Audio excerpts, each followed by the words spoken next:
ఒకసారి గట్టిగా దేనికి స్తోత్రాలు చెబుదామా? దేవుని నామాని మహిమ కలుగును గాక. రైట్, మంచిది.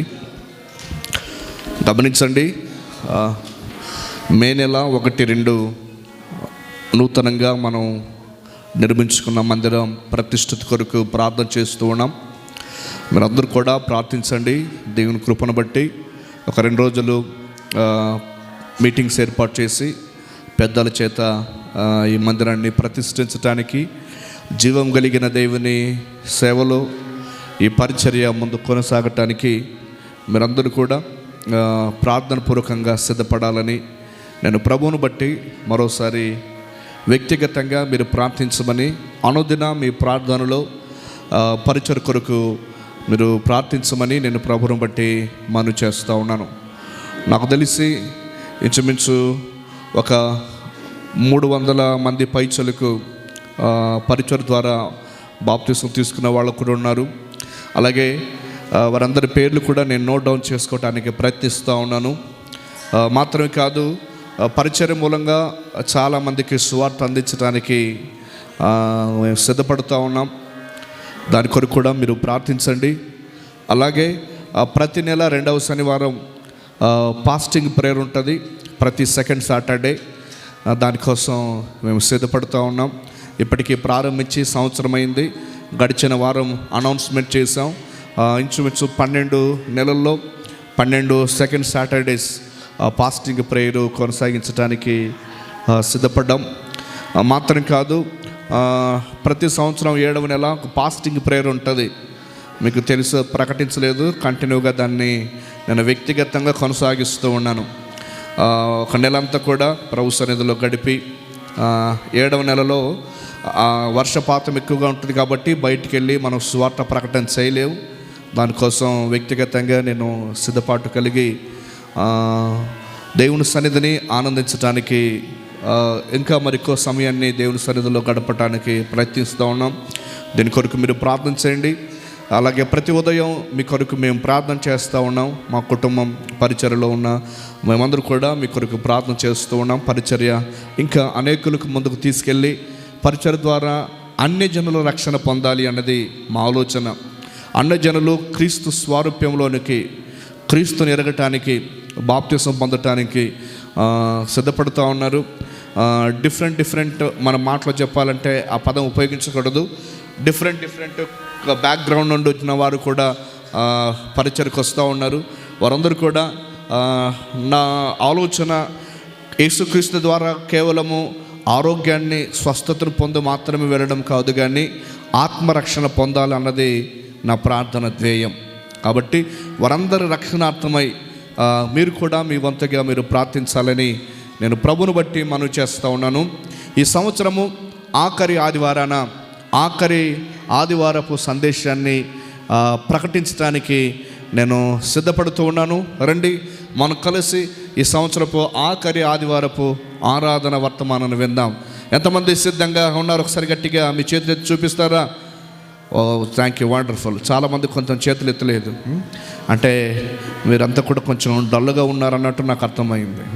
సో దేవుడు నిరాశలో ఒకవేళ ఈ సంవత్సరం అంతా ఉంటే, ఆ దేవా నాకు నూతన సంవత్సరాన్ని ఒక నిరీక్షణ కలిగిన సంవత్సరంగా నాకు అనుగ్రహించు అన్న ఆలోచన మీ మనసులో కలిగి ఉండటానికి మీరు ప్రయత్నించాలని నేను ప్రభువును బట్టి మనవి చేస్తూ ఉన్నాను.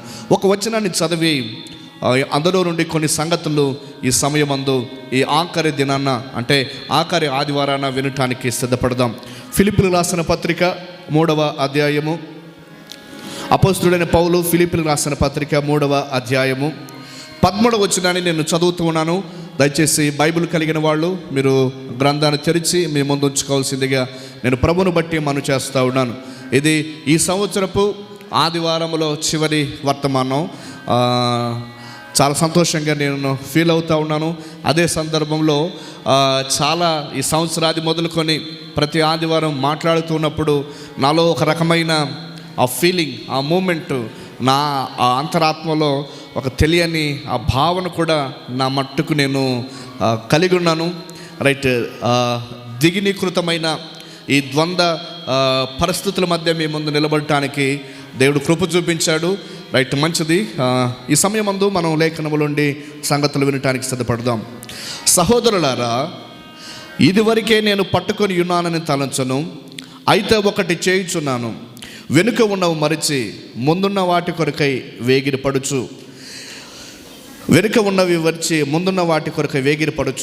క్రీస్తు యేసునందు దేవుని ఉన్నతమైన పిలుపునకు కలుగు బహుమానం పొందవలనని గురి యొద్దకు పరిగెత్తుతూ ఉన్నాను అన్నాడు. అపోస్తలుడైన పౌలు 13-14 వచనాలు ఒక చక్కటి ప్రాముఖ్యమైన తలంపును చెబుతూ ఉన్నాడు. ఉదయం లేచిన వెంటనే ఇది ఆఖరి సండే, ఈ సంవత్సరపు ఆఖరి సండే, ఏం చెప్పాలి ప్రభువా, నన్ను నీ జ్ఞానం చేత, నీ ఆలోచన నింపండి అని మనసంతా కూడా ఏదో ఒక రకమైన ఫీలింగ్, ఒక రకంగా ఉద్రేకత, ఒక రకంగా బాధ, ఇలాంటి కలిమెలిసి ఉన్నాయి, అన్నీ కూడా కలిపి ఉన్నాయి. ఏంటో మీరు మాట్లాడితే తప్ప నేను మాట్లాడను, ఏదో కొంచెం వాక్కులు నాకు అందించండి. ఈ సంవత్సరం మరలా ఇలాంటి ఆదివారం మరలా మేము పొందలేము, ఈ సంవత్సరాన్ని మరలా మేము చూడలేము ఏంటి అన్న ఫీలింగ్స్ నాలో చాలా ఎక్కువ వస్తూ ఉన్నప్పుడు పౌలు జీవితంలో ఉండే ఆ పదం నన్ను చాలా ఫోకస్ చేయడానికి ఇష్టపెట్టింది. ఏంటి అంటే, వెనుక ఉన్నవి మరిచి ముందున్న వాటి కొరకై వేగిరపడడం. ఈ సంవత్సరము ఆఖరి సందేశాన్ని మీ మనసులో ఒకసారి గట్టిగా ముద్రించుకోవటానికి ప్రయత్నించండి. ఇటు చల్లగా అటు వెచ్చగా ఉండటానికైనా మీరు ప్రయత్నించండి, నునువెచ్చగా ఉండటానికి ప్రయత్నించొద్దు. ఇళ్ళు గుర్తు చేస్తా ఉంటే అలా లోకంలోనైనా, లేకపోతే తెగిస్తే ప్రభు కొరకైనా. ఇదే మన ముందు ఉన్న సవాలు. ఏలియా ప్రజలతో ఇలా అన్నాడు, ఎంతకాలము 2 తలంపుల మధ్య మీరు తడబడుదురు అన్నాడు. ఎంతకాలము 2 తలంపుల మధ్య తడబడుదురు. కాబట్టి మీకు బయలుదేవుడా అటు వెళ్ళిపోండి, యెహోవాయే దేవుడా అయితే ఇటు రండి అని సవాలు చేసి కర్మేలు పర్వతం దగ్గర ఆ పరిసర ప్రాంతాల్లో అగ్నిని ఆకాశం నుండి దింపిన రోషము కలిగిన, పౌరుషం కలిగిన ప్రవక్త ఏలియా. సో ఈ సమయమందు కూడా ఈ మాటలో మేము ముందు ఉంచడానికి నేను ఇష్టపడుతున్నా. వెనుక ఉన్నవి మరచి మన లైఫ్లో పాస్ట్ ఈవెంట్స్ అన్నది చాలా ఎక్కువగా ఉంటాయి. నేనేమంటానంటే, పాస్ట్ ఈజ్ వేస్ట్ అన్న కాన్సెప్ట్ మీరు కలిగి ఉండండి. కొన్ని సందర్భాల్లో నీ పాస్ట్ని కనుక గుర్తు చేసుకుంటే ప్రజెంట్లో నీ వేడవలసి వస్తుంది. బాగా ఇలా చెప్పనివ్వండి, నీ గతాన్ని మరలా కనుక ప్రజెంట్లో గుర్తు చేసుకుంటే ఏడవలసే వస్తూ ఉంటుంది. అందుకని నేనేం చెప్తానంటే, past is waste but you will think present అని నేను అంటాను. అంటే గతం గడిచింది, వర్తమానం పైన నీ ఆలోచనలు ఉంచు అన్నది నా భావన, నా ఆలోచన. సో పౌలు కూడా అదే చెబుతూ ఉన్నాడు. వెనుక ఉన్నవి మరచి లక్ష్యం కోసం ముందుకు సాగుతూ ఉన్నాడు. వెనుకేమున్నాయి అంటే, నాకు 2 కోణాలు అర్థమయ్యాయి. వెనకాల పౌలు మహాశయుడు వెనుక ఉన్నవి మరిచి అన్నాడంటే, పౌలుకు వెనకాల ఏమున్నాయి, ఎందుకు మరవాలన్నాడు తన ఆధ్యాత్మిక జీవితంలో అంటే 2 రకాల దృక్పథాలు, 2 రకాల వ్యూస్ నాకు అనిపించాయి. ఏమిటి అంటే, ఆ 2 రకాల ఆలోచనలు ఏంటంటే, ఒకటి అతడు క్రీస్తులోనికి రాకమునుపు, రెండవది క్రీస్తులోనికి వచ్చి ఆ పత్రిక రాసేంత వరకు. అర్థమవుతుందని నేను అనుకుంటాను. ఒకటి క్రీస్తులోనికి రాకమునుపు అంటే పౌలు రక్షింపబడటానికంటే వెనకాల, రెండవది రక్షింపబడినప్పటి నుండి పౌలు ఈ పత్రిక రాసేంత వరకు. అందుకనే ఆ 2 కోణాలు ఒకసారి గుర్తు చేసి తర్వాత అన్నాడు, వెనుక ఉన్న మరిచి ముందున్న వాటి కొరకే వేగిరపడి. ఇది తను పౌలు చేస్తున్న భవిష్యత్తు పరిచర్య కోసం చూపిస్తూ ఉంది. సో పౌలు లైఫ్లో ఆ పదం 3 రకాలైన విషయాలు మనకు తెలియజేస్తూ ఉంది. నా మాటలు అర్థమవుతున్నాయి నేను అనుకుంటూ ఉన్నాను. పౌలు లైఫ్లో ఆ ఒక్క వచనం 3 రకాలైన దృక్పథాలను, 3 రకాలైన వ్యూస్ను మనకు తెలియచేస్తాయి. ఒక్కొక్కటిగా నేను ఆలోచించడానికి ప్రయత్నిస్తూ ఉన్నాను. వెనుక ఉన్నవి మరిచి అన్నాడు. పౌలుకు వెనకాల ఏముంది? పౌలు ఒకప్పుడు ఎవరు అంటే, అతడు తానే చెప్పాడు, నేను బెన్యామీను గోత్రానికి చెందినవాడు అని. ఎవరండి బెన్యామీను గోత్రానికి చెందినవాడు? పౌలు. ఆ బెన్యామీను గోత్రంలోనే ఇశ్రాయేలీల మొట్టమొదటి రాజైన సౌలు కనిపిస్తాడు. బహుశా నేను అనుకుంటాను అతని పేరే ఈ సౌలుకు కూడా పెట్టి ఉన్నారేమో. అతడు పాత నిబంధన కాలపు సౌలు అయితే, ఇతడు కొత్త నిబంధన కాలపు పౌలుగా మారిన సౌలు. సో ఇతడు బెన్యామీను గోత్రానికి చెందినవాడు, చాలా చిన్న గోత్రం ఒక మాటలో చెప్పాలంటే. తర్వాత అంటాడు నేను పరిసయ్యుడును అంటాడు. ఎవరండి ఆయన? నేను పరిసయ్యుడును అంటాడు. ఆ మాటలు నేను ఒకసారి అది నా మాటలుగా కాకుండా లేఖనములో ఉన్న మాటలుగా చెబితే చాలా బాగుంటుంది అని నేను ఆలోచిస్తూ ఉన్నాను. రండి, పౌలు ఎవరో మాట్లాడటానికి తానే చెబుతూ ఉన్నాడు. పౌలు ఎవరో అని అడిగితే తానే చెప్పటానికి ప్రయత్నిస్తూ ఉన్నాడు. చాలా చక్కగా పౌలు గలతీయులతో తన గురించి తాను చెబుతున్న వ్యక్తిగా మనకు కనిపిస్తూ ఉన్నాడు. వారు హెబ్రీలా, నేను హెబ్రీయుడనే. వారు అబ్రహాము సంతానమా, నేను అబ్రహాము సంతానమే అంటూ పౌలు తనను గురించి తాను పరిచయం చేసుకుంటున్న సందర్భాన్ని లేఖనములో మనము చూస్తాం. మరొక మాట ఇలా అంటాడు. ఏమంటాడు అంటే గలతీయులకు రాసిన పత్రిక మొదటి అధ్యాయం, గలతీయులకు రాసిన పత్రిక మొదటి అధ్యాయం 13వ వచనం 14వ వచనం పౌలు గతాన్ని గురించి ఇలా చెప్పాడు. పూర్వమందు, పౌలు గురించి చెప్తున్న మాట, పూర్వమందు యూదా మతస్థుడునై అన్నాడు. పూర్వమందు ఎవరంటే ఈయన మతస్థుడు, పూర్వమందు మతస్థుడు. ఇప్పుడు మార్గాన్ని చూపే మార్గస్థుడిగా కనిపిస్తాడు. నేను పూర్వమందు యూదా మతస్థుడైనప్పుడు నేను దేవుని సంఘమును అపరిమితముగా హింసించిన వాడును అన్నాడు. దేవుని సంఘమును అపరిమితముగా హింసించిన వాడును. ఇలా చెప్పాడు. నా పితరుల పారంపర్యాచారమందు విశేష ఆసక్తి గలవాడునై నా స్వజాతీయులలో నా సమాన వయస్కులైన అనేకుల కంటే యూదా మతములో ఆధిక్యత నొందితిని అన్నాడు. ఎన్ని గొప్ప డిగ్రీ స్థితిలో ఉన్నాయో చూస్తే మనకు అర్థమవుతూ ఉంది. ఏమన్నాడంటే నేను యూదా మతంలో నా సమాన వయస్కులు ఉన్నారు కదా, వారందరిలో నాకు ఒక మంచి పేరుంది అన్నాడు. యూదా మతంలో మంచి ప్రావీణ్యతలు సంపాదించుకోగలిగిన వాడును అన్నాడు. నేను పరిసయ్య సంతతికి చెందిన వాడును అని తనను గురించి పౌలు చెబుతూ ఉన్నాడు. ఇలా చెప్పాలి అంటే వాళ్ళ నాన్న అమ్మలు కూడా మంచి రిచ్ ఫ్యామిలీ. పౌలు గారు ఏథెన్స్ పట్టణంలో ఆ రోజుల్లో ప్రపంచవ్యాప్తంగా ఉన్న గొప్ప యూనివర్సిటీస్ ఉంటే అందులో ఆచార్య పట్టభద్రుడయ్యాడు. ఇలా చెప్పాలంటే పిహెచ్డి ఆ రోజుల్లో చదివిన మేధావి. గ్రీకు భాషను, అలాగే యూద భాషను, హెబ్రీ భాషను అనర్గళంగా మాట్లాడగలిగే వ్యక్తి, బహుభాష ప్రావీణ్యుడు, మంచి యంగ్స్టర్. ఒక మాటలో చెప్పాలంటే రెబల్ స్టార్, తిరుగుబాటు చేసేవాడు. ఆ రోజుల్లో పౌలు ఏం నమ్మాడు అంటే యెహోవాయే దేవుడు, ఆయన తప్ప వేరొక దేవుడు ఎవరు కూడా లేడు. ఒకవేళ ఆ దేవుని పేరున ఎవరైనా నేను దేవుణ్ణి అంటే ఖచ్చితంగా కత్తి బట్టి చంపడమే అతనుకున్న ఏకైక ధ్యేయం. యూదా మతంలో ఆధిక్యత నొందినవాడు, తన సమాన వయస్కులు అంటే ఇలా గుర్తు చేస్తా, పౌలు గారికి ఒక 30 సంవత్సరాలు ఉన్నాయి అనుకుందాం. 30 సంవత్సరాలు ఆ ప్రాంతంలో ఉన్న యవనస్తులందరూ 30 సంవత్సరాలు వాళ్ళని పోగు చేస్తే వాళ్ళందరికంటే చాలా హై నాలెడ్జ్ కలిగిన వాడు, హై ప్రియారిటీ కలిగిన వాళ్ళు. అక్కడున్న ధర్మశాస్త్రోపదేశకులు, పరిసయ్యులు, మతాధికారులు, ప్రధాన యాజకులు పౌలును మెచ్చుకునేవారు. అంతటి యోధుడు అనమాట, అంతటి బలవంతుడు, వాక్యం పట్ల చాలా నిబద్ధత కలిగిన వాడు. ధర్మశాస్త్రాన్ని తోరా అంటారు, ఆ ధర్మశాస్త్రాన్ని కంఠపాఠం చేసిన వాడు. ఎక్కడ అడిగినా ఏముందో చెప్పగలుగుతాడు. ఒకవేళ ఎవరైనా రాంగ్ చెప్తే ఈడ్చుకొట్టి అది కాదు ఇది అని చెప్పగలిగే దిట్ట అన్నమాట. సో అలాంటి మేధావి, బహుభాష ప్రావీణ్యుడు, మంచి సిటిజన్షిప్. ఒక మాటలో చెప్పాలంటే ఆ రోజుల్లో రోమా పౌరసత్వాన్ని కలిగిన వాడు. ఈవెన్ ఎవరు కొట్టడానికి కానీ, తప్పు చేసినా వారు కొట్టడానికి కూడా వీల్లేదన్నమాట. అలాంటి సిటిజన్షిప్ కలిగిన వాడు. ఆ పౌరసత్వం ఉపయోగించుకొని రోమీలు ఎంత భూభాగాన్ని పరిపాలిస్తారో అక్కడంతా కూడా తిరిగినా పౌలును టచ్ చేసేవారు కూడా కాదు. అంతటి ఆధిక్యత నొందినవాడు. ఇది పౌలు యొక్క గతం. ఏమన్నాడు తెలుసా? నేను యూదా మతస్థుడునై ఉన్నాను అన్నాడు. యూదా మతస్థుడు, అంత గొప్ప ఆధిక్యత కలిగిన వాడు. కానీ ఒక రోజున తన జీవితంలో ఒక టర్నింగ్ పాయింట్ వచ్చింది. నేనేమంటానంటే పౌలు అంతవరకు ఎప్పుడు కూడా కని విని ఎరుగని ఊహించి కూడా ఉండడు. నేను క్రీస్తు సాక్షిగా ఉంటాను అని.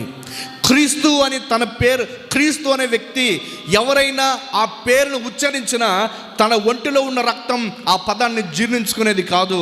అంతటి మతం చేత నిండిన వ్యక్తి, మతంలోనికి వెళ్ళిన వ్యక్తి, మత మౌఢ్యం చేత మతం అనే మత్తులో ఇక ఫుల్లుగా నిండిపోయాడు. అంతే.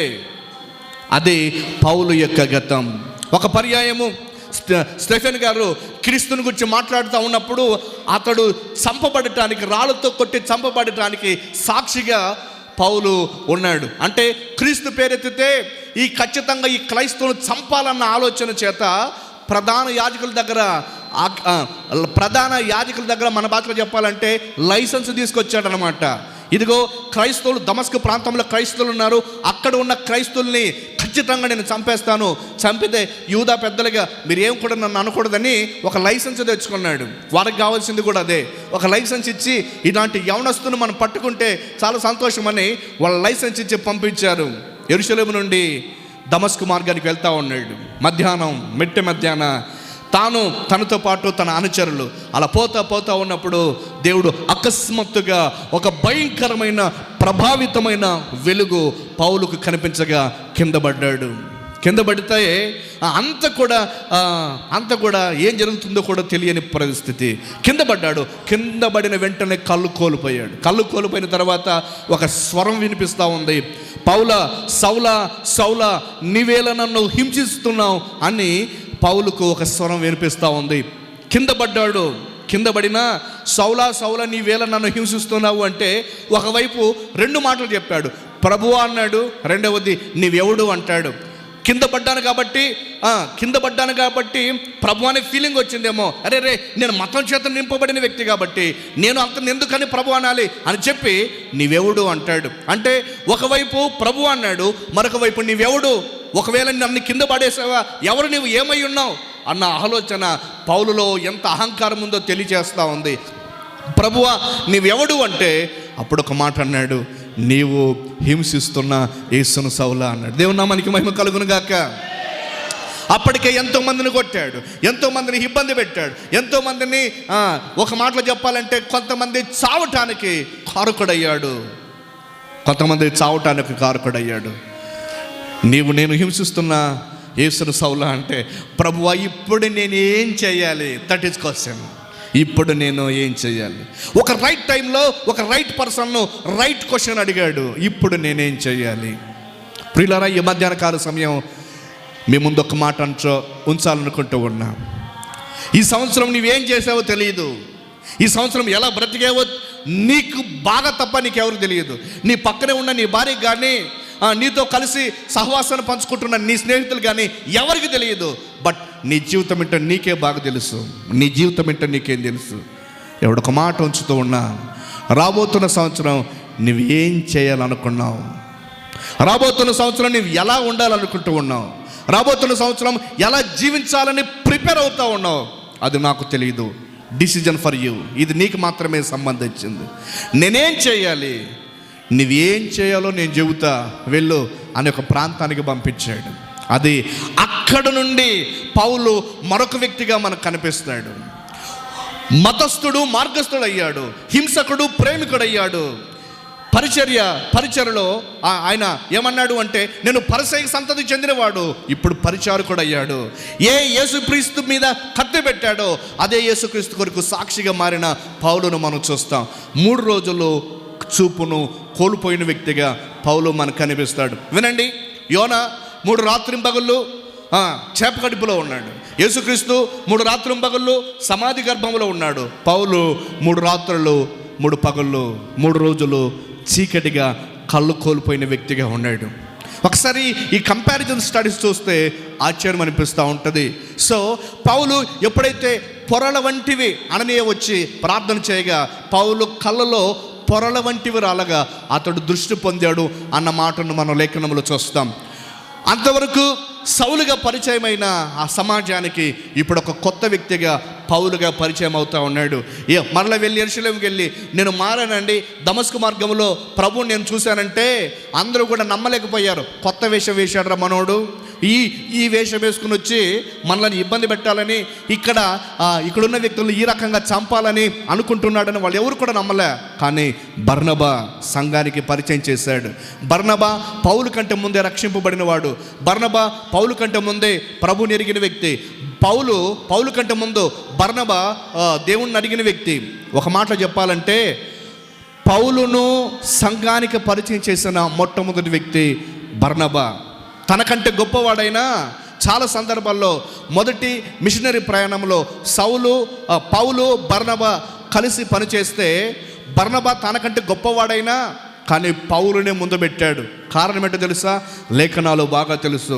దేవుని చేత పిలువబడిన వాడు, దైవ దర్శనం పొందినవాడు, దేవుని స్వరాన్ని విన్నవాడు, నీ ముందుండు మాట్లాడు అని పౌలును ఎంకరేజ్ చేసిన వ్యక్తిగా బర్నబా కనిపిస్తాడు. మనకు పౌలే బాగా కనిపిస్తాడు కానీ బర్నబా అంటే చాలా తక్కువగా కనిపిస్తాడు. సో నేనేమంటానంటే ఒక వ్యక్తిలో ఉన్న టాలెంట్ని బట్టి ఆ వ్యక్తిని సంఘానికి పరిచయం చేస్తే పరిచయం చేసిన వ్యక్తి కనిపించడు కానీ పరిచయమైన వ్యక్తే బాగా కనిపిస్తాడు. బర్నబా కనుమరుగయ్యాడు, పౌలు చాలా ఎక్కువగా కనిపించాడు పరిచయలో. సో ముందుకు వెళ్ళిపోతే పౌలు జీవితంలో రెండవ కోణం సువార్త కొరకు సిద్ధపడ్డాడు. వినండి 100 మైళ్ళ ప్రయాణం, 1000 కిలోమీటర్లు ప్రయాణం చేశాడు. సముద్ర తీరంలో నడిచాడు, సముద్రం మీద ప్రయాణం చేశాడు, పడవల్లో ప్రయాణం చేశారు. క్రీస్తు కొరకు 5 సార్లు 1 తక్కువ 40 దెబ్బలు తిన్నాడు. 1 తక్కువ 40 దెబ్బలకు తిన్నాడు. 1.5 రోజు సముద్రంలో ప్రయాణం చేస్తూ ఉన్నప్పుడు ఓడ పగిలి 1.5 రోజులు నీటిలో గడిపాడు. ఇంచుమించు 13 పత్రికలు రాశాడు, చాలా సంఘాలు స్థాపించాడు. రాజులను, అధికారులను, వ్యక్తులను, వక్తలందరూ కూడా షేక్ చేశాడు. ఇలా చెప్పాలంటే పిలాతు ఇంటిలో, కైసర్ ఇంటిలో, రోమా చక్రవర్తి కైసర్ ఇంటి దాకా సువార్త తీసుకెళ్లిన వ్యక్తిగా పౌలు చరిత్రలో మిగిలాడు. ఎంత గొప్ప ఆధిక్యత! యేసుక్రీస్తు శిష్యులు స్వయాన యేసుక్రీస్తుతో కలిసి 3.5 సంవత్సరాలు పరిచయం చేస్తే వారందరూ కూడా కొన్ని పత్రికలు మాత్రం రాశారు. కానీ పౌలు ఏం చెప్పాడు తెలుసా? ఇంచుమించు 13 పత్రికలు పౌలు రాశాడు. ఎలా సంపాదించుకుంటాడు అంత జ్ఞానాన్ని? ఎలా పరిచర్య చేశాడు అంత గొప్ప పరిచర్య? పత్రికలు రాయటానికి కారణం ఏంటి? ఎంతోమంది మహామహులను మార్చేసిన రచయితలు పౌలు రచనలు మనకు కనిపిస్తాయి. రోమా పత్రిక, కొరింథీ పత్రిక, మొదటి పత్రిక, రెండవ పత్రిక, గలతీ పత్రిక, ఎఫెసీ పత్రిక, ఫిలిప్పీ పత్రిక, ఈ పత్రికలను చదువుతూ ఉన్నప్పుడు సంఘాలు, దాని సామర్థ్యం, వ్యక్తులు, వారి జీవితాలు, భవిష్యత్తు, ప్రణాళిక చాలా గొప్పగా చెప్పాడు. 10 సార్లు చదివినా, నేను అంటాను డిగ్రీ చదివిన వ్యక్తి 10 సార్లు పౌలు రాసిన పత్రికలు చదివినా సాధారణంగా తొందరగా అర్థం కావు. నేను అంతకంటే ఎక్కువ చదివాను, అయినప్పటికీ కూడా కొన్ని సందర్భాల్లో కాన్సెప్ట్లు మిస్ అయిపోతూ ఉన్నా. 10 సార్లు డిగ్రీ చదివిన యావరేజ్ క్యాండిడేట్ 10 సార్లు చదివిన ఆ పత్రికలు అర్థం కావు. అంత డెప్త్ మ్యాటర్ మనకు కనిపిస్తుంది. అంత సబ్జెక్ట్ అక్కడ ఇచ్చాడు, అన్ని విషయాలు అనర్గళంగా బోధించాడు. ఇది పౌలు జీవితంలో మనకు కనిపిస్తున్న కోణం. ఇంత గొప్ప సేవ చేసిన వ్యక్తి, ఇంత గొప్ప పరిచయం చేసిన వ్యక్తి, ఎంతోమందిని ప్రభావితం చేసిన వ్యక్తి, తన తర్వాత ఇంకో తరం అవసరమని తిమోతి లాంటి వ్యక్తిని, తీతు లాంటి వ్యక్తిని, తుకికు లాంటి వ్యక్తిని 2వ తరం యొక్క నాయకత్వాన్ని కూడా తయారు చేశాడు. నీరో చక్రవర్తి కాలంలో చాలా గొప్ప సంఘటనలు చరిత్రలో మనం చూస్తాం. పౌలు జీవితంలో చాలా అలుపెరుగని స్వార్థ పరిచయం చేశాడు. సౌలు జీవితంలో అందరి దగ్గరికి వెళ్ళి నేరుగా మాట్లాడాడు. చక్రవర్తులు కలుసుకొని మాట్లాడు. అలాంటి ఫేస్తు అనే గొప్ప చక్రవర్తులు, రోమా చక్రవర్తులు కలిసి పౌలు మాట్లాడిన సందర్భాన్ని మనం చూస్తాం. ఇదంతా కూడా నేనేం చెప్తాను అంటున్నానంటే, పౌలు గతంలో చాలా ప్రయాసపడ్డాడు. గతంలో ప్రయాసపడి ఒక మాట అన్నాడు. ఏమన్నాడు తెలుసా? ఏవేవి నాకు లాభకరములై ఉన్నాయో వాటన్నిటినీ నష్టంగా ఎంచుకున్నాను అన్నాడు. ఒక కంపారిజన్ చూస్తాం, పెంటతో సమానంగా ఎంచుకున్నాను అన్నాడు. యూద మతం నాకు లాభమైందే, కానీ అది దేనికి పనికిరాదు. నా ఆచారం, నా కులం, నా స్థలం, నా మతం, నా అభిమానం, నా పరిచయతత్వం ఇవన్నీ కూడా వేస్తే అనుకున్నాడు. కారణం ఏంటో తెలుసా? క్రీస్తు నాకు దొరికాడు. జ్ఞాని అయిన సొలొమోను ప్రసంగి గ్రంథంలో ఒక మాట చెప్పాడు. అంత వ్యర్థము అని చెప్పి వ్యర్థములో అర్థమేంటో చెప్పాడు. ఆయన వ్యర్థములో అర్థమేంటో చెప్పాడు. అది జ్ఞానిగా తాను చెప్పిన పరిశోధన, జ్ఞానిగా తాను చేసిన పరిశోధనలో తాను సంపాదించుకున్న గొప్ప గొప్ప ప్రతిఫలం. అంత వ్యర్థము అని చెప్పి ఒక అర్థాన్ని ఇచ్చి ముగించాడు ప్రసంగి గ్రంథాన్ని. ఒక 10 సార్లు 20 సార్లు చదవండి. ఆ డెప్త్ మీనింగ్ ఎక్కడ, అసలు భూమి మీద ఎవరు చేయలేని ప్రయోగాలు చేసి చెప్పాడు. ఎవరు చేయలేని ప్రయోగాలు చేసి అంతా కూడా చెప్పాడు. ఇది వ్యర్థం. ఒక సత్యాన్ని చెప్పాడు. ఏమిటి ఆ సత్యం అంటే, యెహోవా యందలి భయభక్తులు కలిగి ఉండడమే మానవ కోటికి ఇదే విధి అని చెప్పాడు. ఒక జ్ఞాని చెప్పిన మాట అది. పౌలు గారు కూడా అదే చెప్పాడు. ఏవేవి నాకు లాభకరమై ఉన్నాయో వాటన్నిటిని నేను పెంటగా ఎంచుకున్నాను అని చెప్పి వెనుక ఉన్నవి మరిచి సోదరుడా, సోదరి, నీ జీవితంలో చాలా వెనుకల కొన్ని నీకే తప్ప ఎవరికి తెలియని కొన్ని లింకులు ఉంటాయి. నీకే తప్ప ఎవరికి తెలియని కొన్ని సీక్రెట్స్ ఉంటాయి. నీకే తప్ప మరి ఎవరికి తెలియని ఒక రహస్యాలు నీ జీవితంలో ఉంటాయి.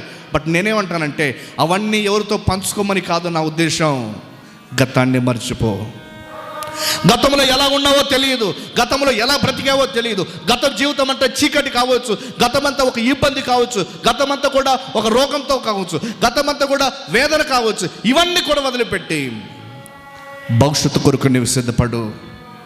జీవితంలో కొన్ని ఇబ్బందులు ఉంటాయి, జీవితంలో కొన్ని శోధనలు ఉంటాయి, జీవితంలో కొన్ని సమస్యలు ఉంటాయి. వాటి వైపు దాని వైపు అస్సలు చూడొద్దు. వెనుక ఉన్నవి మరిచిపో. వెనుక ఉన్నవి కనుక మరవకపోతే భవిష్యత్తు పైన, వర్తమానం పైన నీ దృష్టిని మరచవు, నీ దృష్టిని పెట్టవు. కాబట్టి వెనుక ఉన్న వాటిని మరవటానికి నీవు ప్రయత్నించు. పౌలు ఈ మాట చెప్పి ఏం చెప్తా ఉన్నాడో చూద్దాం. 2 విషయాలు బైపాస్లో మీకు గుర్తు చేశాను. అంటే పౌలు గతంలో వెనుక ఉన్న వాటిని మరిచి అన్నాడు. అంటే వెనుక ఏమేమి ఉన్నాయంటే, ఒకటి క్రీస్తులోనికి రాకమునుపు ఆయన ఎవరో విన్నాం, క్రీస్తులోనికి వచ్చిన తర్వాత ఎంత గొప్ప పరిచయం చేశాడో విన్నాం. ఇప్పుడు మనం పౌలు యొక్క వర్తమానాన్ని చూద్దాం. అంటే పౌలు యొక్క ప్రజెంట్ టైంను మనం చూద్దాం. అక్కడ ఏం చెప్పాడు అంటే ఈ మాట మనం చూస్తాం. అయితే ఒకటి చేయుచున్నాను, వెనుక ఉన్నవి మరచి ముందున్న వాటి కొరకై వేగిరపడుచు అన్నాడు. ముందు ఏమున్నాయో అక్కడే మనకు చెప్పాడు.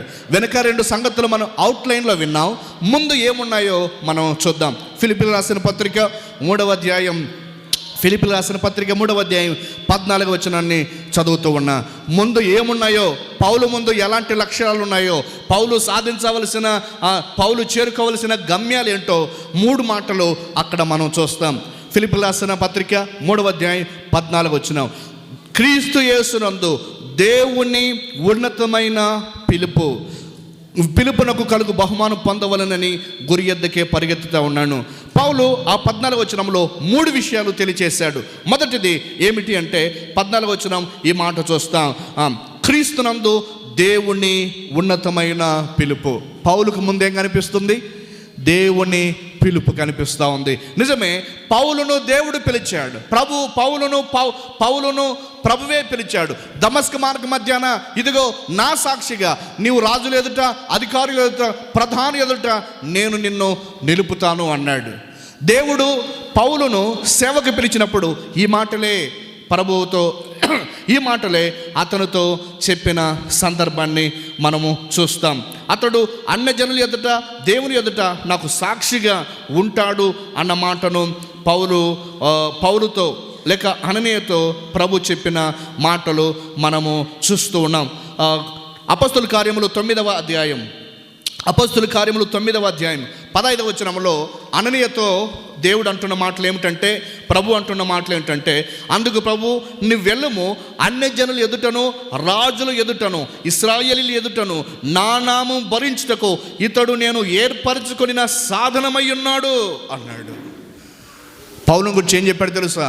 అన్యజనుల ఎదుట, రాజుల ఎదుట, ఇశ్రాయేలీయుల ఎదుట సాక్షిగా ఉండటానికి నేను ఏర్పరచుకున్న సాధనం. పౌలుకు ముందు ఏం కనిపిస్తుంది అంటే దేవుని పిలుపు కనిపిస్తూ ఉంది. పౌలుకు ముందు దేవుని పిలుపే ఉంది. దేవుని పిలుపుని బట్టి దేన్ని కూడా దేవుని పిలుపు కంటే గొప్పగా ఎంచలేదు. దేన్ని అయినా దేవుని పిలుపు తర్వాతే అన్నది పౌలు ఆలోచనలో మనకు కనిపిస్తుంది. ఈ మధ్యాహ్న కాల సమయం ఒక మాట చెప్పమంటారా? నీ జీవితంలో చాలా విలువైంది ఒకటి ఉంది. నీ జీవితంలో నువ్వు ఎప్పుడు కూడా దాని గురించి ఆలోచించలేదేమో. ఒక గొప్ప చర్య, గొప్ప కార్యక్రమం నీలో ఉంది. ఏమిటో తెలుసా?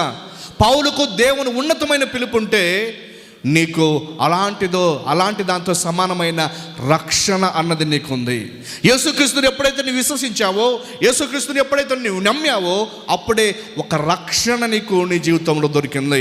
ప్రియులారా, ఇలా చెప్పనివ్వండి, పౌలు దేవుని ఉన్నతమైన పిలుపును ఎంత గొప్పగా హెచ్చించాడో సాటి అయినవి పోటీ అయినవి కాదు. దేవదూతలకు దొరకనిది నీకు దొరికింది. మనుషులందరికీ కారకుడైన రక్షకుడైన యేసుక్రీస్తు ప్రాణం పెట్టడం ద్వారా నీకు అనుగ్రహించబడింది. కాబట్టి నీ ముందున్న రక్షణ జాగ్రత్తగా నీవు కాపాడుకో. నీ ముందున్న రక్షణ అది చాలా విలువైనది. నీ ముందున్న రక్షణ ప్రభువే ప్రాణం పెట్టి నీకు ఇచ్చాడు. పౌలు ముందున్నది దేవుని పిలుపు. ఈ రోజున నిన్ను నన్ను మనందరూ కూడా దేవుడు స్వార్థ ద్వారా పిలుస్తూ ఉన్నాడు. నాటి రోజుల్లో పౌలును ప్రభువే పిలిచాడు. సౌలా నీవేళ నన్ను హింసిస్తున్నావు అంటే, నీవెవడు, నేనేం చేయాలంటే, నీవేం చేయాలో నేను చెబుతారా అని దేవుడు తన ప్రణాళికలో నుంచి చెప్పగలిగాడు. అందుకనే పౌలు ముందున్నది దేవుని పిలుపు ఉంది. దేవుని పిలుపును ఎప్పుడు కూడా ఆయన నిర్లక్ష్యం చేయలేదు. ఒక పర్యాయము పౌలే అంటాడు, ఆ పిలుపునకు అవిధేయుడు కాక అన్న మాటలు ఒక పర్యాయము పౌలు చెబుతున్న సందర్భాన్ని లేఖనం మనకు గుర్తు చేస్తుంది. దేవుని పిలుపునకు అవిధేయుడు కాలేదు. అపోస్తుల కార్యములు 26వ అధ్యాయం, అపోస్తుల కార్యములు 26వ అధ్యాయము 19వ వచనంలో ఈ మాట చెప్తా ఉన్నాడు. కాబట్టి అగ్నిపురాజా, ఆకాశం నుండి కలిగిన ఆ దర్శనమునకు నేను అవిధేయుడును కాక అన్నాడు. దేవుని నామానికి మహిమ కలుగును గాక. ఎప్పుడు కూడా దేవుని పిలుపు తన ముందునే ఉంది.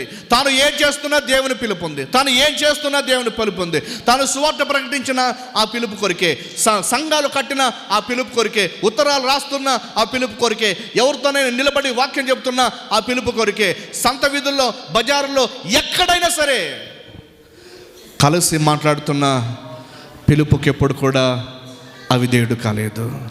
రాజుల ఎదుట, అగ్నిపురాజు ఎదుట మాట్లాడుతున్నాడు, రాజా పరలోకమందు నా పిలుపుకు నేను అవిధేయుడును కాలేదు. బంధకాలున్న దేవుని పిలుపును మర్చిపోయిన వ్యక్తి కాదు. ఎంత గొప్ప గురి కలిగిన వ్యక్తి, ఎంత గొప్ప దర్శనం కలిగిన వ్యక్తి, ఎంత మనోనిబ్బరం కలిగిన వ్యక్తి. ప్రార్థనకు వస్తే శ్రమలు వస్తాయి, ప్రార్థనకు వస్తే ఇబ్బందులు వస్తాయి, వాస్తవమే. ఆశీర్వాదాలే కాదు, కొన్ని సందర్భాల్లో మనల్ని పరీక్షించడానికి దేవుడు కొన్ని ఇబ్బందులు కూడా మన జీవితంలోనికి పంపిస్తాడు.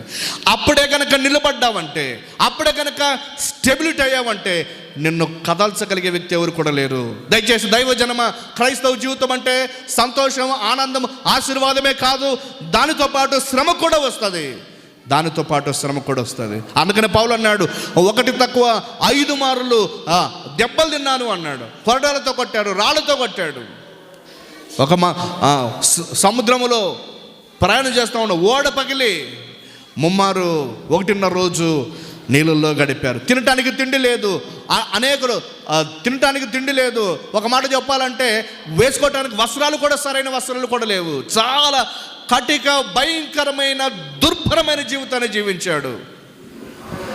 కారణం ఏంటంటే దేవుని పిలుపు. ఆ పిలుపు లేకపోతే, ఆ పిలుపు కనుక రాకపోతే, యూదా మతంలో ఆధిక్యత నొందినవాడు, యూదా మతంలో ఆధిక్యత నొందినవాడు, చాలా మందిలో గొప్ప స్థాయి సంపాదించుకున్నవాడు, ఈ పిలుపుని పక్కన పెట్టింటే యూదా మతం ఇంకా హై స్థాయికి ఇచ్చేది ఆ వ్యక్తిని. దాన్ని కాదనుకున్నాడు. వెనుక ఉండవు మరిచి ముందున్నది దేవుని పిలుపు నా ముందు ఉంది అన్నాడు. ఈ మధ్యాహ్న కాల సమయం నీ ముందు ఏముందో తెలుసా? నీ ముందు నీ ఆస్తులు కనిపించవచ్చు, నీ ముందు నీ పిల్లల భవిష్యత్తు కనిపించవచ్చు, నీ ముందు నీ పిల్లలు సంపాదిస్తున్న డబ్బుని కనిపించవచ్చు. ఒక మాట, ఇవేవి నీ రక్షణను డామినేట్ చేయకూడదు. నీ రక్షణను ఇబ్బంది పెట్టేది ఏదైనా సరే అది నీకు ఖచ్చితంగా ప్రమాదకారే. అతడు స్నేహితుడు కావచ్చు, అతడు కుటుంబంలో ఉన్న వ్యక్తి కావచ్చు. ప్రార్థన పోదాం, ఈరోజు ఎందుకు పోతాను, వచ్చే వారం పోదాం, రేపు వచ్చేవారం ప్రార్థన పోదాం, ఈరోజు బాగలేదులా ఇక్కడే ఉండు, ఇంకా వచ్చే వారం ఈరోజు ప్రార్థన పోదాం, పిల్లలకు బాగలేదు. అపవాది ఒక్కసారి కనుక నీవు కాస్త అవకాశం ఇచ్చావంటే కంటిన్యూగా నీ పైన దాడి చేయటానికి ప్రయత్నిస్తూ ఉంటుంది. అందుకనే కనీసము రక్షణ పొందిన నీవు వీక్లీలో ఇన్ని గంటల టైం నీవు ఉపయోగించుకుంటావు కదా, కేవలం ఓన్లీ 2 hours మాత్రమే. ఒక 2 గంటల వారంలో దేవునికి ఇవ్వలేవా? నువ్వు రక్షింపబడిన తర్వాత ఏం సాధించాలనుకుంటూ ఉన్నావు? పౌలుకి ఎన్నో శ్రమలు, ఎన్నో ఇబ్బందులు సొంత వారి నుండి, వారి స్నేహితుల నుండి చాలా కలిగాయి. కానీ దేవుని పిలుపుకి ఎప్పుడు కూడా అవిధేయుడు కాలేదు. తన ముందున్నది ఒకటే దేవుని పిలుపు. ఏమి జరిగినా సరే పౌలు వాక్యాన్ని చెబితే పౌలుకు కౌంటర్లు వేసే బ్యాచ్ పక్కనే ఉందన్నమాట. పౌలు ఏం చెప్తాడండి? పౌలు ముఖం సరిగలేదు, పౌలు భాష సరిగలేదు, అసలు చూడటానికి చాలా అందహీనంగా ఉంటాడు. అసలు పౌలు ఏం చెప్తా ఉన్నాడు? చాలామంది అనుకున్నారు సంఘంలో బ్యాచ్లు తయారయ్యాయి. కొరింథు సంఘంలో ఏమంటే మేము పేతురు బ్యాచ్. పేతురు అంటే ఎవరు తెలుసా? యేసుక్రీస్తు చేత పిలువబడిన వ్యక్తి, నీళ్ళ మీద నడిచిన వ్యక్తి. ప్రత్యేకమైన దర్శనాలు పేతురికి మాత్రమే దేవుడు ఇచ్చాడు. కొండ మీద ఆ దర్శనం పేతురికి మాత్రమే ఇచ్చాడు. తర్వాత ఒక సమాజ మందిరపు అధికారి కూతురు చనిపోతే పేతురును, యోహాను, యాకోబును మాత్రమే వెంట పెట్టుకొని వారికి లేపడం చూపించాడు. తర్వాత ఏంటి, ఆయన పట్టుకుపోతూ ఉన్నప్పుడు ఆఖరిగా వారే ఉన్నారు. కాబట్టి మేము పేతురు బ్యాచ్ అని కొంతమంది తయారైతే మరికొందరు అపోలో బ్యాచ్ అన్నారు.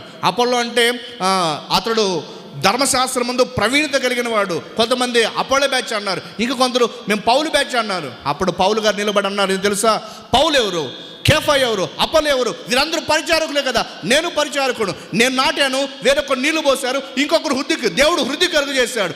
నాటు వానిలోనైనా నీళ్లు పోయి వానిలోనైనా ఏమి లేదు, వృద్ధిని కలిగించే దేవుడిలోనే ఉంది. మా మీద మీరు ఆధారపడద్దు, దేవుని మీద ఆధారపడండి అన్నాడు. సమస్యల మధ్య నిలబడ్డాడు. పౌలు సువార్త చెబితే పౌలుకు ఆటంకాన్ని కలిగించే వాళ్ళు ఉన్నారు. అందుకని పౌలు ఏమంటాడు తెలుసా, కక్ష చేత కానీ మిషో చేత కానీ ఏ విధం చేతనైనా సువార్త ప్రకటించబడుతుందంటే చాలు, అది నాకు సంతోషం. వారు నాకు పోటీగా వస్తారా, వారు నాకు వేదన కలిగిస్తారా, అయినా కానీ దేవుని సువార్త ప్రకటించబడతా ఉంది, అది చాలు అన్నాడు. ఇది చాలా ఉన్నతమైన వ్యక్తిత్వాన్ని పౌలు మనకు చూపిస్తూ ఉన్నాడు. ఇంత గొప్ప పరిచయం చేసిన వ్యక్తి తన జీవితంలో ఎప్పుడు కూడా తన ముందున్న పిలుపును నిర్లక్ష్యం చేయలేదు. ఈ మధ్యాహ్న కాల సమయం, ఈ సంవత్సరం ముగించిపోతూ ఉంది. రాబోతున్న సంవత్సరం నీకు ఒకటే కనిపించాలి, నేను రక్షింపబడిన వ్యక్తిని, అన్యులతో నాకు సహవాసం వద్దు. నేను రక్షింపబడిన వ్యక్తిని దేవుని మందిరములో కనిపించాలి. నేను రక్షింపబడిన వ్యక్తిని దేవుని వాక్యాన్ని చదవాలి. నేను రక్షింపబడిన వ్యక్తిని ఖచ్చితంగా నేను నా కుటుంబం కలిసి ప్రార్థన చేసుకోవాలి. నీ కుటుంబాన్ని నడిపే నాయకుడు నువ్వే, నీ భర్తకు గైడర్ నువ్వే, నీ పిల్లలకు ఆధ్యాత్మిక గైడర్ నువ్వే. నీ పిల్లలు చెడిపోవాలన్నా బాగుపడాలన్నా నిన్ను బట్టి మాత్రమే, రక్షింపబడిన నిన్ను బట్టి మాత్రమే. అందుకని దయచేసి దైవజనమా, నీ జీవితం, నీ రక్షణకు చెప్పుడు కూడా నువ్వు మర్చిపోవద్దు అని నేను ప్రభువుని బట్టి మనవి చేస్తూ ఉన్నాను. పౌలు దేవుని ఉన్నతమైన పిలుపు, దేవుని ఉన్నతమైన పిలుపు. రెండవదిగా పౌలు అక్కడే చెప్తా ఉన్నాడు. ఒకటి, దేవుని పిలుపును అతడు మర్చిపోలేదు, తన ముందు పిలుపు ఉంది. రెండవ సంగతిని మనం చూద్దాం. ఫిలిప్పీయులకు రాసిన పత్రిక 3వ అధ్యాయం, ఫిలిప్పీయులకు రాసిన పత్రిక 3వ అధ్యాయం 14వ వచనం చూద్దాం. క్రీస్తు యేసునందు దేవుని ఉన్నతమైన పిలుపునకు కలుగు బహుమానం పొందవలనని గురి యొద్దకే పరిగెత్తుతూ ఉన్నాను అన్నాడు. ఒకటి, దేవుని పిలుపు ఉంది. రెండవది, గురి కనిపిస్తుంది. తను ఏమి చేసినా ఆ గురిని రీచ్ అవ్వాలి. తను ఏం చేసినా ఆ గురిని రీచ్ అవ్వాలి. గురి లేకుండా ప్రయాసపడిన వ్యక్తి కాదు, గురి కలిగి ప్రయాసపడిన వ్యక్తి. గురి కలిగి ప్రయాసపడిన వ్యక్తి. నేను ఒకసారి ఒక చోట విన్నాను. ఏం విన్నాను అంటే, ఒక ఆయన చాలా మంచి రన్నర్ అంట. ఒక ఆయన చాలా మంచి రన్నర్ అంటే పరిగెత్తేవాడు ఒకరోజు స్టేట్మెంట్ ఇచ్చాడు, ఈ ప్రాంతంలో ఎవరైనా నా ఎంత పరిగెత్తేవాడు ఉంటే రండి, ఛాలెంజ్, సవాల్ చేద్దాం అని చాలామందితో పోటీ పడేవాడు. అందరితో కూడా పోటీ పడిన అందరితో పాటు గెలిచేవాడు. ఒకరోజు ఒక ఆయన వచ్చాడంట, నేను అతనితో పోటీ పడతానంటే పక్కన వాళ్ళ ఫ్రెండ్స్ అన్నారంట, ఏరా నీ రన్నింగ్ ఏంటో మాకు తెలియదా, ఆ వ్యక్తి మంచి హై రన్నరు, లెవెల్లో నేషనల్ లెవెల్ ఆడే ప్లేయరు, ఆ వ్యక్తితో నీవు రన్నింగ్ పడ్డమా ఏంటి అంటే లేదు ఖచ్చితంగా నేను ఓడిస్తా ఆ వ్యక్తిని, నాకు తెలుసు వాని బలహీనత ఏంటో అన్నాడంట. సరే అన్నారు. ఆ లోకల్ టీం వారంతా కూడా ఏర్పాటు చేసిన తర్వాత ఇక ఈయన ముందుగానే ప్లాన్ వేశాడు. ఆ వ్యక్తిని ఎట్లా ట్రాక్ తప్పించాలో ఈ అబ్బాయికి బాగా తెలుసు కాబట్టి ఆ లైన్లో నిలబడిన తర్వాత దానికోసం చాలా జరిగిన తర్వాత ఒక రోజు వచ్చింది ఈవెంట్. ఆ ఈవెంట్లో పలానా వ్యక్తి పోటీలో ఉన్నారు. వారిద్దరు కూడా రన్నర్గా ఈ వ్యక్తిని ఓడిస్తానని సవాల్ చేశాడు. ఏంటో చూద్దామని ఆ ఆర్గ్యుమెంట్ అంతా వాళ్ళంతా కూడా ఏర్పాటు చేశారు. ఆర్గనైజేషన్స్ అందరూ కూడా ఏర్పాటు చేసిన తర్వాత ఆ టైం వచ్చిన తర్వాత ఇద్దరు వ్యక్తులు కూడా నిలబడ్డారు. ఆ రోజుల్లో సీసీ కెమెరా లాంటివి పెద్ద కెమెరా లాంటివి ఏమి కూడా లేవు ఆ రోజుల్లో. సో ఇద్దరు కూడా 2 ట్రాక్ పై నిలబడ్డాడంట. ఒక వ్యక్తి ట్రాక్ పైన, ఇంకొక వ్యక్తి ట్రాక్ పై నిలబడి అంతా కూడా చాలా మంది చూస్తూ ఉన్న తర్వాత 1 2 3 స్టార్ట్గా ఉన్నారు. ఇక పరిగెత్తుతూ ఉంటే మనోడు నేషనల్ రన్నరు, చాలా స్పీడ్గా పరిగెత్తుతూ ఉన్నారు. ఇంకొకటేమో వెనకల పడ్డాడు. పరిగెత్తుతూ ఉన్నప్పుడు వాళ్ళ రస్తలో మనోడు ఆల్రెడీ ప్లాన్ వేశాడు. ఒక బంగారు చైన్ పెట్టాడంట. బంగారు చైన్ పెడితే ఆ స్పీడ్కి పోతా ఉన్నప్పుడు ఒక్కసారి కనిపిస్తే దాన్ని తీసుకొని పరిగెత్తుదామని అట్లా వంగేసరికి ఆ స్పీడ్లో కంట్రోల్ చేసలేక ఈడ్చుకొని పడ్డాడట. వాడితో ఒక్కసారి దవడంతా బయలింది, రక్తం గారి కింద పడ్డాడు. ఈ వ్యక్తి పరిగెత్తి అవతల వ్యక్తి గోల్ రీచ్ అయ్యాడు. ఏంటో తెలుసా, ఇద్దరు కూడా గురిని కలిగి పరిగెత్తారు. కానీ ఏం జరిగిందో తెలుసా, ఈ వ్యక్తి కావాలని తన గురిని తప్పించడానికి ముందుగా ఒక చైన్ అక్కడ పెట్టాడు. ఏంట్రా అని తర్వాత అడిగితే వాడు గురి చూసి చాలా బహుమానాలు కొట్టాడంటే వారికి బంగారం అంటే భలే ప్రేమరా, అందుకనే వాడిని మార్గం తప్పించడానికి వాడి ట్రాక్లో బంగారు పెట్టాను. దెబ్బతో ఒక్కసారి దాన్ని చూశాడా, కింద పడ్డాడా, ఇక అయిపోయాడు పరిస్థితి అని తర్వాత వివరించాడట. నేను ఎందుకు ఈ విషయాన్ని గుర్తు చేస్తున్నానంటే, గురి కలిగి మనం ప్రయత్నిస్తూ ఉన్నప్పుడు, గురి కలిగి ఆధ్యాత్మ జీవితంలో పరిగెత్తుతూ ఉన్నప్పుడు, గురి కలిగి గురిని చేరాలన్న దృక్పథం మనలో ఉన్నప్పుడు సులువుగా చిక్కులు పెట్టే పాపాలు మనకు ఎదురొస్తాయి. పెద్ద పాపాలు కాదు అవి, సులువుగా చిక్కులు పెట్టే పాపాలు. ఆదివారం ఉదయం 10 గంటలకు ప్రేరిక రావాలని రెడీ స్నానం చేసి శుభ్రంగా బైబిల్ పట్టుకొని వస్తాం. అప్పుడే వచ్చి ఉంటాడు ఎవరో ఒక వ్యక్తి, అప్పుడే ఫోన్ చేసి ఉంటారు ఎవరో ఒక వ్యక్తి, అప్పుడే ఏమో ఒకటి జరిగి ఉంటుంది. ఇదేమిటంటే మనలను దైవ మార్గములో నుండి తప్పించటానికి వచ్చే సాధనాలు, సులువుగా చిక్కులు పెట్టే పాపాలు. ఆధ్యాత్మిక జీవితంలో ఇది నేను సాధించాను, ఇది నేను పొందాను, ఇక అయిపోయింది, నన్ను మించిన వ్యక్తి ఎవరు లేరు, ఇక ఇంతే కదా జీవితం అంటే, ఇది చాలు, ఇంకేంటి అన్న ఆలోచన ఎప్పుడు కూడా ఉండకూడదు. ప్రతిరోజు నేర్చుకునే తత్వం, ప్రతిరోజు విధేయత చూపే తత్వం, ప్రతిరోజు దేవునితో సహవాసం అన్నది నిన్ను గొప్పగా ఎదగటానికి దోహదపడే సంగతి.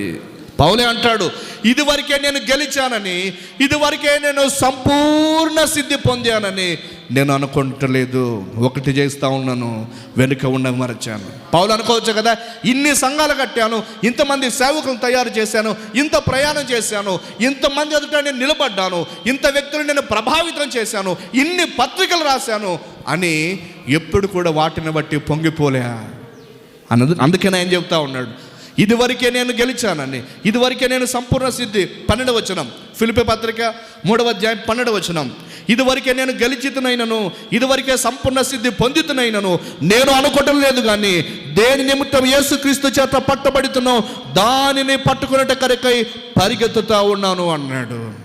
పౌలు ముందు రెండవది కనిపిస్తుంది ఏంటో తెలుసా, గురి కనిపిస్తూ ఉంది.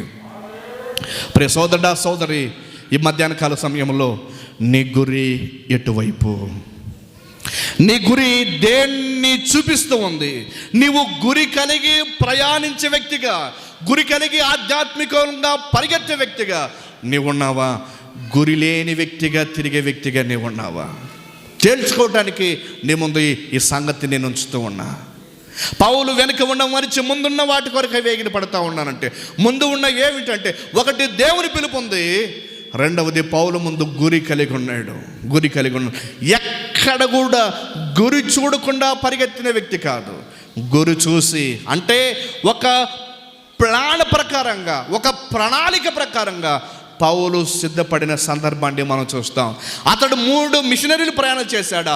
3 మిషనరీలకు ప్రయాణాల కోసం సిద్ధపడి ప్రయాణం చేసి ముందుకెళ్ళాడు. ప్రార్థన పూర్వకంగా సిద్ధపడ్డాడు. ఎవరితోనైనా మాట్లాడాలా, అతనికి ప్రణాళిక, ఏ రకంగా వ్యక్తిని ఒప్పించాలో ఆ వ్యక్తిని ఆ రకంగా ఒప్పించేవాడు. ఏ రకంగా సువార్తను ప్రకటించాలో ఆ రకంగా సువార్త ప్రకటించేవాడు. ఒక గురి కలిగిన వ్యక్తిగా పౌలు పనిచేశాడు. అన్యజనుల దగ్గరికి వెళ్ళాడా, అన్యజనుల దగ్గర సువార్త ఎలా ప్రకటించాలో పౌలుకు తెలిసినంత మరి ఏ పండితునికి కూడా తెలియదు. ఒకవేళ యూదుల దగ్గరికి వెళ్ళాడా, యూదుల దగ్గరికి వెళ్ళి ఎక్కడ వారికి ఏ రకంగా సువార్త చెప్పాలో పౌలుకు తెలిసినంతగా ఏ థియాలజీని కూడా తెలియదు. అంత గొప్పగా పౌలు మాట్లాడగలిగే వ్యక్తి. వారిని సువార్త ద్వారా తనకున్న జ్ఞానం చేత క్రీస్తు వైపుకు ఆకర్షింపచేసే వ్యక్తి. అందుకనే గురి కలిగి ప్రయాణం చేశాడు. పౌలు ముందు ఏముంది అంటే, రెండవదిగా గురి పౌలు ముందు మనకు కనిపిస్తుంది. ఒక పర్యాయము ఇలా అంటాడు పౌలే, కొరింథీయులకు రాసిన మొదటి పత్రిక 9వ అధ్యాయం. అపోస్తలుడైన పౌలు కొరింథీయులకు రాసిన మొదటి పత్రిక 9వ అధ్యాయము 26వ వచనములో ఈ మాట అంటాడు. 26వ వచనములో, కాబట్టి నేను గురి చూడని వాని వలె, ఆ పదం చూడండి, గురి చూడని వాని వలె పరిగెత్తువాడును కాను అన్నాడు. గాలికి కొట్టుకొని పోయినట్లు నేను మాట్లాడటం లేదు, కానీ ఒకవేళ ఇతరులకు ప్రకటించిన తర్వాత నేను భ్రష్టునైపోదునేమో అని నా శరీరం నేను నలుగొట్టి దానిని లోపరుచుకున్నాను అన్నాడు. గురి కలిగి, గురి చూడని వాని వలె కాదు. నాకు ఒక డ్రీమ్ ఉంది, నాకు ఒక లక్ష్యం ఉంది, నాకు ఒక డెస్టినేషన్ ఉంది, నాకు ఒక గమ్యం ఉంది. దాని కొరకు నేను చేయాలి. ఈ మధ్యాహ్న కాల సమయం ఒక మాట మీ ముందు చెప్పున, రాబోతున్న సంవత్సరం దేన్ని గురిగా కలిగి నీ దినాన్ని ప్రారంభించాలనుకుంటావు? ఏది లక్ష్యంగా నీ ఉంచుకుంటావు?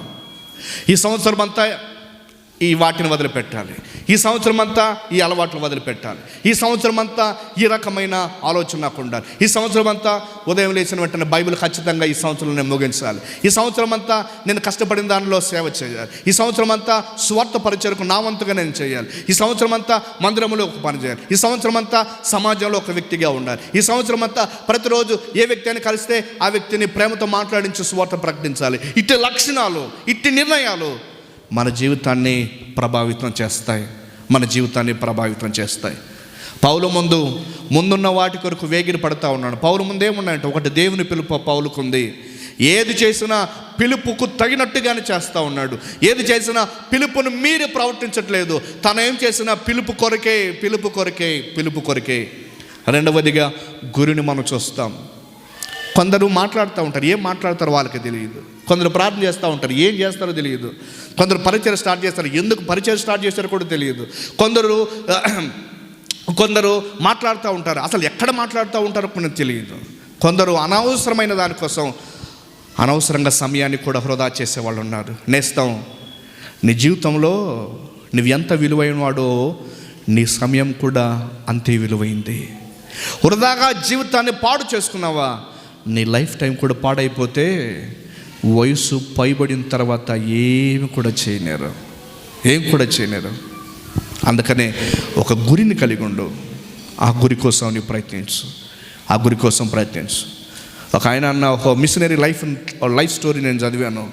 ఉదయం 4 గంటలకే లేచి ప్రభు సన్నిధిలో ప్రార్థన చేసేవాడంట. ఇంటిలో ఉంటే ఇక 4 గంటలకే, ప్రయాణంలో ఉంటే 4 గంటలకే, వేరే చోటుకి వెళ్తే 4 గంటలకే.